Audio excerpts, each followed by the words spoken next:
I thought the hardest part of my life would be watching my mother slowly lose her strength. I was wrong. The hardest part was realizing someone had decided to use that moment against me. I own a small apartment in Manhattan. It took me decades to afford it. When my mother became seriously ill, I bought a house so I could care for her full time. She's 87. The apartment rent was supposed to be my income, my safety net. So I rented it out fully furnished. That's when I met her. She was middle aged, polite, well spoken, recently arrived from Australia. She said she'd owned her own home for 30 years, so she didn't have landlord references.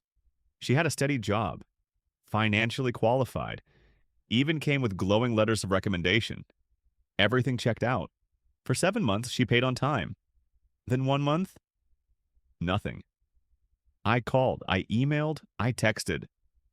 Silence. No explanation, no apology. Just gone. I took her to housing court. She didn't show.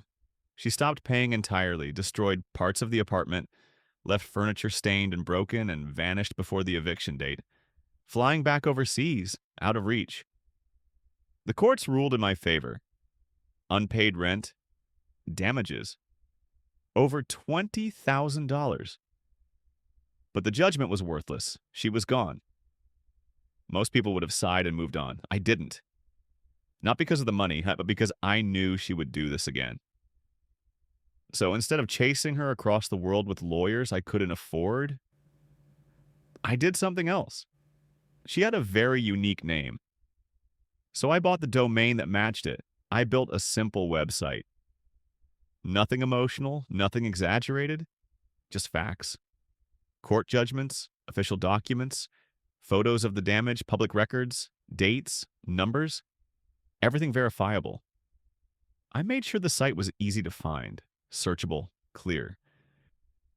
Then I waited. Within weeks, I saw visits from corporate networks, professional institutions, people clearly doing background checks. I received messages from strangers saying, I think I just met this person. Or, you should know she's attending an event here. I even contacted the people who had written her glowing references and calmly told them what had happened. No insults, no threats. Just the truth. 3 years later, the website is still up. It still gets traffic. It still appears at the top of search results. Yes, it cost me a little to keep running, but every time I think about taking it down, I remember why it exists. She cost me tens of thousands of dollars during the most vulnerable period of my life. She assumed disappearing meant escaping responsibility.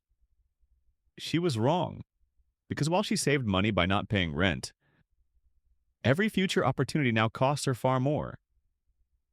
Jobs, apartments, trust. I didn't chase her. I didn't harass her. I just made sure the truth followed her.